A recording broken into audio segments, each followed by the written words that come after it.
નમસ્કાર. હવે પછીનો મુદ્દો છે સાંખ્યિક ગોઠવણી. વિવિધ સંખ્યાઓ કોઈ નિશ્ચિત નિયમથી ગોઠવાયેલી હોય તો આ પ્રકારની ગોઠવણીને સાંખ્યિક ગોઠવણી કહેવાય. દાખલા તરીકે સાવ સિમ્પલ ઉદાહરણ લઈએ તો 5, 10, 15, 20, 25. તો હવે પછીની સંખ્યા કઈ આવશે? તો અહીંયા તમે જોઈ શકો છો કે દરેક સંખ્યામાં 5નો વધારો થાય છે. એટલે આવી કોઈ નિશ્ચિત ક્રમબદ્ધ ગોઠવણ હોય તો તેને સાંખ્યિક ગોઠવણી કહેવામાં આવે છે.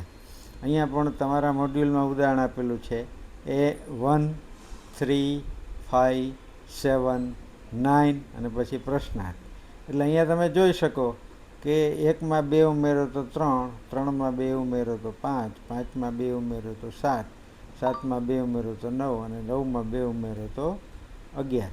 આવી સાંખ્યિક ગોઠવણના પ્રશ્નો પણ ઘણી વખત 1 માર્કમાં પૂછી શકાતા હોય છે. અથવા સાંખ્યિક ગોઠવણી એટલે શું એ ઉદાહરણ દ્વારા સમજાવો તો 2 માર્કનો પ્રશ્ન થાય, અને ખાલી સાંખ્યિક ગોઠવણી એટલે શું એવું પૂછવામાં આવે તો 1 માર્કનો પ્રશ્ન થાય. એટલે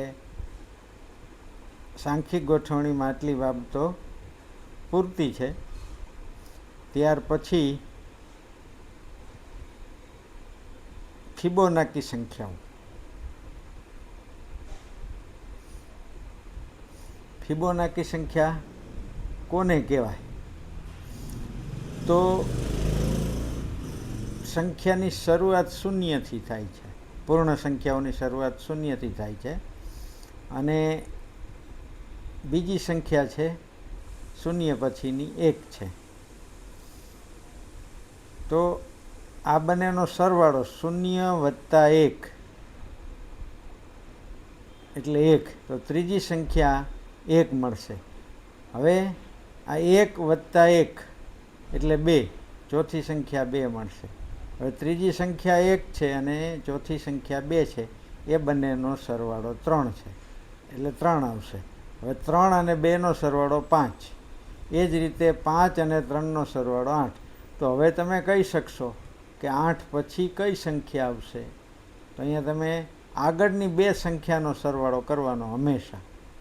અને ફિબોનાકી સંખ્યામાં એક વસ્તુ યાદ રાખવાની કે એની શરૂઆત 0, 1થી થાય છે.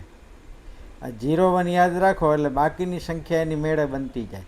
0, 1નો સરવાળો 1, પછી 1 + 1 2, 1 + 2 3, 2 + 3 5, 3 + 5 8, 5 + 8 13.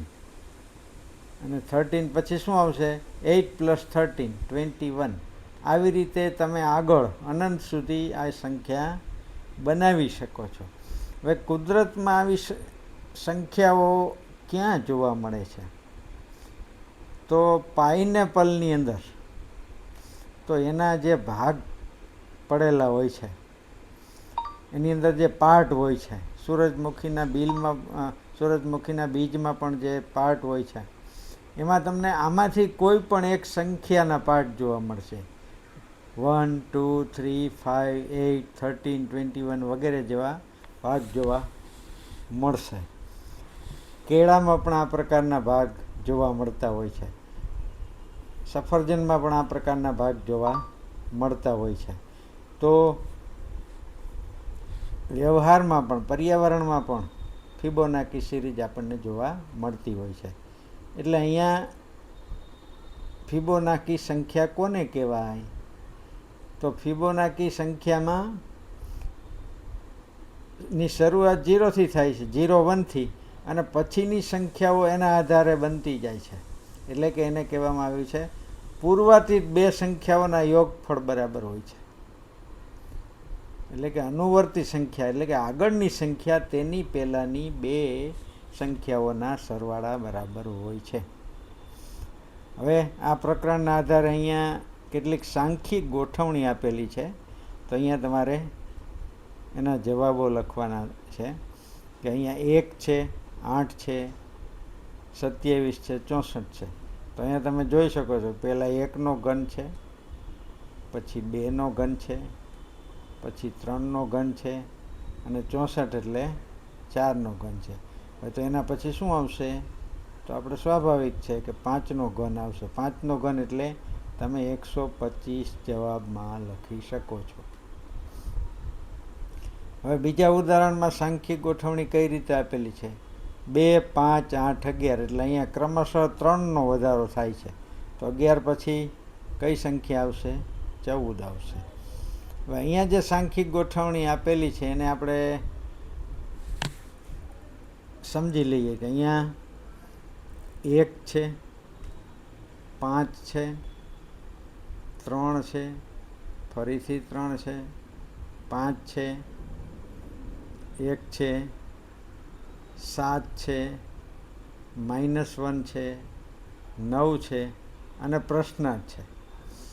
તો અહીંયા આપણે જોવાનું છે, દાખલા તરીકે આપણે 1માંથી 5 બાદ કરીએ તો -4 આવશે.